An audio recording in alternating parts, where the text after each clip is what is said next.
మీరు చూస్తున్నారు. ఒక్కసారిగా పేలుడు, ఒక్కసారిగా ధ్వంసం, ఒక్కసారిగా విధ్వంసం. ఒక్కసారి ఆడియో విందాం.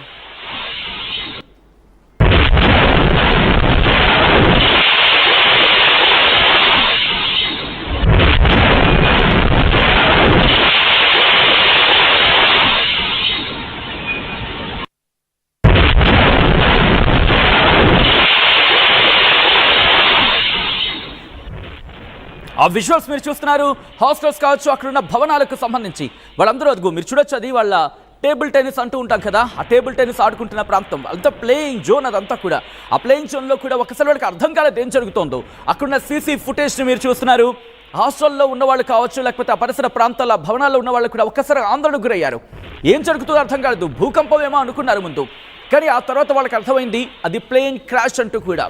వాళ్ళంతవరకు కూడా వాళ్ళ స్టడీస్లో కావచ్చు, లేకపోతే అప్పుడే హాస్పిటల్ నుంచి వచ్చిన వాళ్ళు కావచ్చు, జూనియర్ డాక్టర్స్ కాబట్టి కొంతమంది ఇంకా భోజనానికి వెళ్ళిన క్రమం అక్కడ భోజనం చేస్తున్నారు. వాళ్ళ ప్లేట్లు మనం చూస్తాం, ఇంకా ఫుడ్ పెట్టుకున్న సందర్భం ఉంది. కొంతమంది ఇంకా భోజనం చేస్తున్నారు, కొంతమంది అప్పుడే బయటకు వచ్చిన వాళ్ళు ఉన్నారు. కొంతమంది 10 నిమిషాల వరకు అక్కడే ఉన్నాం, 10 నిమిషాలు ఎందుకని మంచిదే బయటికి వచ్చాము, ఎంతలోనే ప్రమాదం జరిగిందంటూ ఆ స్టూడెంట్స్ వాళ్ళ ఎక్స్పీరియన్స్ని చెప్తూ ఉంటే ఒళ్ళు జలధరిస్తోంది, ఒళ్ళు గగురుపాటుకు గురవుతోంది. విజువల్స్ మీరు చూస్తున్నారు. పూర్తిగా బిల్డింగ్ ధ్వంసమైపోయింది. ధ్వంసమైన తర్వాత అప్పుడు మంటలు రాజుకున్న తర్వాత ఆ ప్రమాద తీవ్రత ఇంకా ఎక్కువైంది. దాంతోపాటు ఆ విజువల్ చూస్తే అర్థమవుతుంది మీకు. ఇటువైపు లెఫ్ట్ సైడ్ ఫస్ట్ వెళ్ళి ఢీ కొట్టిన తర్వాత ఆ బిల్డింగ్ ముందు భాగం కాస్త ఇబ్బందికర వాతావరణం, పూర్తిగా ధ్వంసమైన పరిస్థితి ఉంది. ఆ తర్వాత వెనకాల నుంచి వచ్చిన ఆ వింగ్స్ ఉంటాయి కదా, ఆ వింగ్స్ మరింత ఢీ కొట్టడంతో పూర్తిగా బిల్డింగ్ ధ్వంసం అయిపోయింది. పిల్లల మీద ఇంపాక్ట్ చూపించింది. టైర్లు వచ్చి ఢీ కొట్టేశాయి. దాంతోపాటు అక్కడున్న దాని ఫ్యూయల్ పార్ట్ ఎప్పుడైతే రాపిడికి గురైందో అప్పుడు మంటలు అంటుకున్నాయి అని చర్చ జరుగుతోంది. ఎక్కడ ఆర్టీవీ ధృవీకరించట్లేదు ప్రమాదం ఎలా జరిగిందనే అంశానికి సంబంధించి. ఇప్పుడు సోషల్ మీడియా వేదికగా కావచ్చు, లేకపోతే నిపుణులు నిష్ణాతులు చెబుతున్న మాటని మాత్రం ఇక్కడ కోట్ చేయడం జరుగుతోంది. మరి ముఖ్యంగా ఇక్కడ ఏం చెప్పడం జరుగుతుందంటే కనుక విమానానికి సంబంధించి ఢీ కొట్టిన సందర్భంలో ముందు భాగం బలంగా ఢీ కొట్టింది. మీరు చూడొచ్చు ఆ తోక భాగానికి సంబంధించి కూడా వెనకాల మనకు కనిపిస్తుంటుంది కొన్ని సీసీటీవీ ఫుటేజ్, ఇన్ఫాక్ట్ కొన్ని ఫుటేజెస్లో ప్రమాదానికి సంబంధించి. కానీ ఈ సీసీటీవీ ఫుటేజ్ మనకు చూస్తే అర్థమవుతుంది ప్రమాద తీవ్రత ఏ స్థాయిలో ఉంది అనేది. ఒక భూకంపం సంభవిస్తే ఎటువంటి ప్రమాదం ఉంటుంది, అంటే ఎటువంటి తీవ్రత ఉంటుందో అటువంటి తీవ్రత ఈరోజు ఆ బిల్డింగ్ల మీద ఉండింది. ఆ విజువల్స్ చూస్తే అర్థమవుతుంది. ఎందుకంటే ఆ సీసీ ఫుటేజ్లు సైతం టిల్ట్ అయిపోయాయి. ఎక్కడా కూడా ఆ సీలింగ్స్ గురించి మాట్లాడుకున్నాక సీలింగ్సే కాదు, దాదాపుగా 2-3 అంతస్తుల మీద ఇంపాక్ట్ చూపించింది. మీరు చూస్తుంటే కనుక నేను ఫుటేజెస్ దాదాపుగా 2-3 అంతస్తులకు సంబంధించి కనెక్టివిటీ పోయింది. మెట్లు కూడా వాళ్ళ కింద వాళ్ళు పై వాళ్ళు కిందకి రావడానికి అవకాశం లేదు, అలాగే కింద వాళ్ళు పైకి వెళ్ళడానికి అవకాశం లేదు. మెట్ల మార్గం ఉంటుంది కదా, మెట్ల మార్గాన్ని కొట్టేసింది. ఎవరైనా రావాలి వెళ్ళాలి అనుకుంటే కనుక వాళ్ళకున్న ఏకైక మార్గం ఆ శిథిలాలే, ఆ శకలాలు, ఆ శిథిలాలు. వాటి మీద నుంచే వెళ్లాల్సి ఉంటుంది, వాటి మీద నుంచి రావాల్సి ఉంటుంది, వాటి నుంచి దిగాల్సి ఉంటుంది, వాటి నుంచి అక్కడి నుంచి వెళ్లాల్సి ఉంటుంది. రవాణా పూర్తిగా అంటే సంబంధాలు తెగిపోయాయి ఒక రూమ్కి ఇంకో రూమ్కి. ఉన్న వాళ్ళందరూ కూడా ఆ ప్రమాదం జరిగిన తర్వాత మిగిలిన వాళ్ళు ఎవరైనా ఉంటే వాళ్ళందరూ కూడా పరుగులు పెట్టారు అక్కడి నుంచి. విద్యార్థులందరూ కూడా ప్రస్తుతం హాస్టల్ని ఖాళీ చేసేసారంట. ఎవరు కూడా హాస్టల్లో ఉండేందుకు ఆసక్తి చూపించట్లేదు. బీజే మెడికల్ హాస్పిటల్కి సంబంధించి పరిస్థితి మీరు చూస్తున్నారు. ఎక్స్క్లూజివ్ విజువల్స్ మీరు చూస్తున్నారు. ప్రస్తుతం ఎటువంటి పరిణామాలు ఉన్నాయని ఇదిగోండి నేను మీకు చెప్పిన విజువల్స్ ఇవే. లోపల మీరు చూసుకుంటే కనుక ఎప్పుడైతే సీలింగ్స్ మీద దెబ్బ పడిందో, దాంతోపాటు మెట్ల మార్గానికి కమ్యూనికేషన్ పోయిందో, అదిగో మెట్ల మార్గం మీరు చూస్తున్నారు కదా. సో ఒక ఫ్లోర్కి ఇంకో ఫ్లోర్కి సంబంధం లేదు. ఏ ఫ్లోర్లో ఉన్న వాళ్ళు ఆ ఫ్లోర్లో ఉండిపోయారు. ఎందుకంటే ఇంకొక అడిగేస్తే కనుక వాళ్ళు ఉన్న ఫ్లోర్ ఎక్కడ విరిగిపోతుందో తెలీదు, ఎక్కడ విరిగి పడుతుందో తెలీదు. సో ఈ క్రమంలోనే శిథిలాల నుంచి వాళ్ళు కిందకి దిగాల్సి ఉంటుంది, లేకపోతే పైకి చేరుకోవాలన్నా. అక్కడ రెస్క్యూ ఆపరేషన్స్, రెస్క్యూ బృందాలు చేరుకున్న తర్వాత మాత్రమే వాళ్ళకి కాస్త వాళ్ళని కాపాడే ప్రయత్నాలు ఊపందుకున్న విజువల్స్. ఒకసారి ఆ విజువల్స్ చూద్దాం.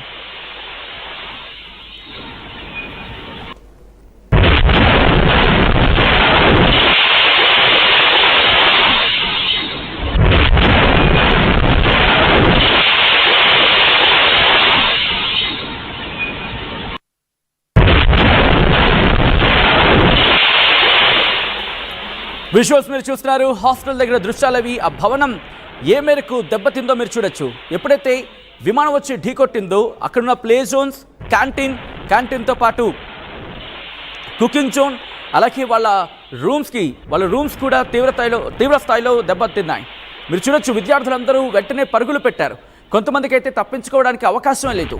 వాళ్ళు ఉన్న చోటే మొత్తం శిథిలాలు గుట్టగా మారిపోయింది. దాని కిందే వాళ్ళు నలిగిపోయి ప్రాణాలు కోల్పోయారు. కొంతమంది అయితే ఘటనా ప్రదేశంలోనే ప్రాణాలు కోల్పోయారు. మరికొంతమంది హాస్పిటల్కి తరలిస్తుండగా ప్రాణాలు విడిచినట్టుగా తెలుస్తోంది. ఆ బీజే మెడికల్ కాలేజ్లో విమానం వెళ్ళి ఢీకొట్టిన తర్వాత అక్కడ పరిస్థితులు ఎలా ఉన్నాయో ఆడియోతో సైతం చూద్దాం.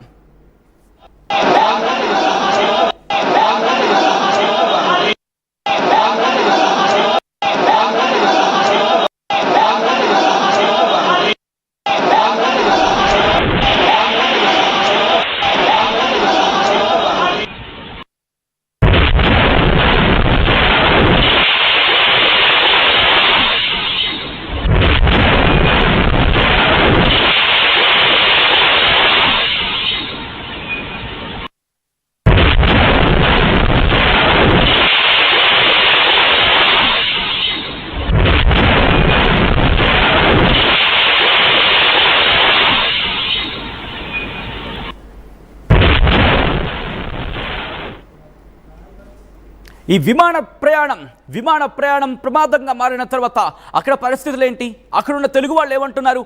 ఆర్టీవీ అక్కడికి చేరుకుంది, ప్రమాద ఘటన స్థలానికి చేరుకుంది, అక్కడి నుంచి ఎప్పటికప్పుడు అప్డేట్స్ అందిస్తోంది.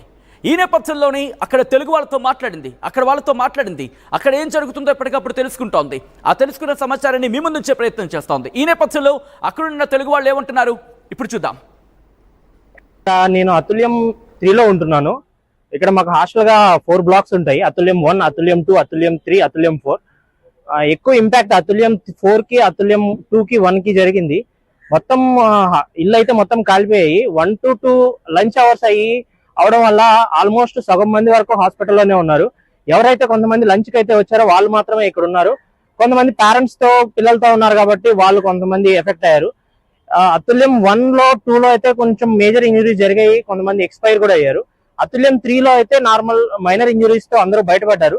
అతుల్యం 4లో కొంచెం ఫ్యామిలీస్ కూడా ఎఫెక్ట్ అయ్యాయి, చాలా మంది ఇంజరీస్ జరిగాయి. అది ఇంకా అది కరెక్ట్ గా తెలియదు, ఎంతమంది చనిపోయారో అది క్లారిటీ లేదు, మాకు కూడా అంత ఐడియా లేదు. నేను ఇక్కడ surgical oncology resident final year BJMC. మా ఫ్రెండ్స్ అందరూ బాగానే ఉన్నారు, మా ఫ్రెండ్స్ ఫ్యామిలీస్ అందరూ బాగానే ఉన్నారు. నేను ఇక్కడ ఆల్మోస్ట్ 2.5 years నుంచి ఉంటున్నాను. ఇప్పుడు 2.5 years నుంచి ఉంటున్నాను ఇక్కడ. నేను सर्जिकल ऑन्कोलॉजी। हमने बहुत बड़ा धमाका देखा और सुना।